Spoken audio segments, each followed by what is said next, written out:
په نړۍ کې کوم مخلوق تر ټولو زیات دی؟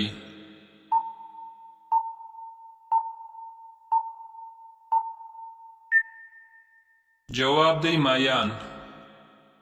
هغه کوم خلق دي چې ورځ په قیامت به د میږیانو په شکل راپورته کیږي؟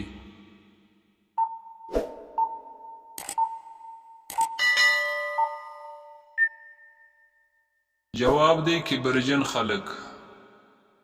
تر ټولو مخکې به جهنم ته څوک اچول کیږي؟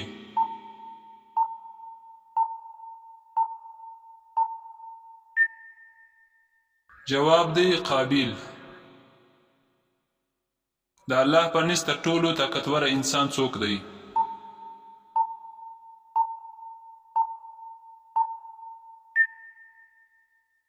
جواب دی کوم څوک چې په الله توکل کوي. هغه کوم انسان دی چې هر ورځ غسل کولو باوجود ناپاک وي؟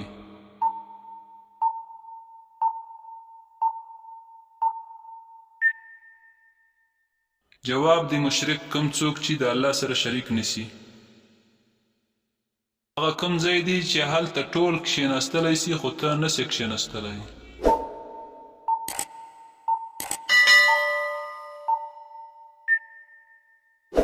جواب دی ستا غیږ.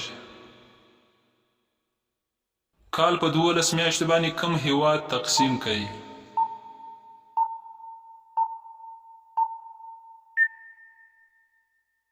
جواب دی مصر. په نړۍ کې اول ځل د بانک نظام په کوم هیواد کې شروع شو؟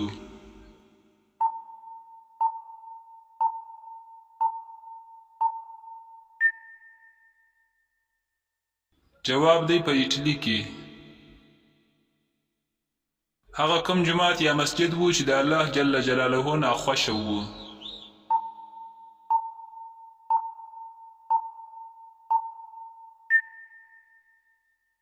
جواب دی مسجد زرار. کومه میوه ده چې پوستکی یې هم خامخا خوړل کیږي؟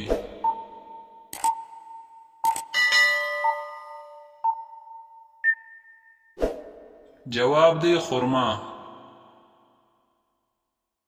هغه کومه میوه ده چې خوږه ده خو پلورل کیږي نه؟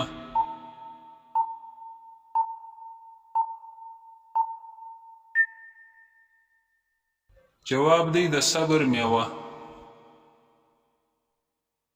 هغه کوم شی دی چې لمر ته نه وچیږي؟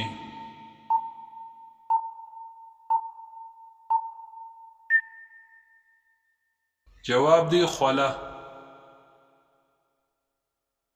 هغه څوک دی چې ستا د پلار او د مور زوی دی خو ستا ورور نه دی؟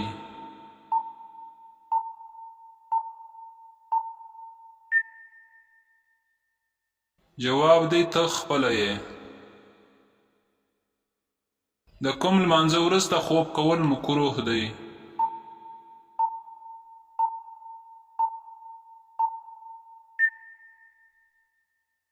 جواب دی د ماښام لمانځه وروسته. هغه کوم جاندار دی چې هګۍ او شیدې دواړه ورکوي؟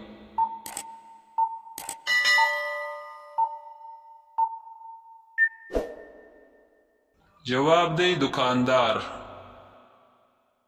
د قیامت په ورځ به تر ټولو بدبخته انسان څوک وي؟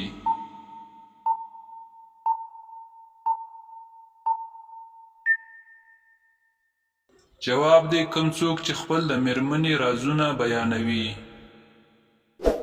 دوستانو چینل در سره سبسکرایب کړئ. یو جهان مننه.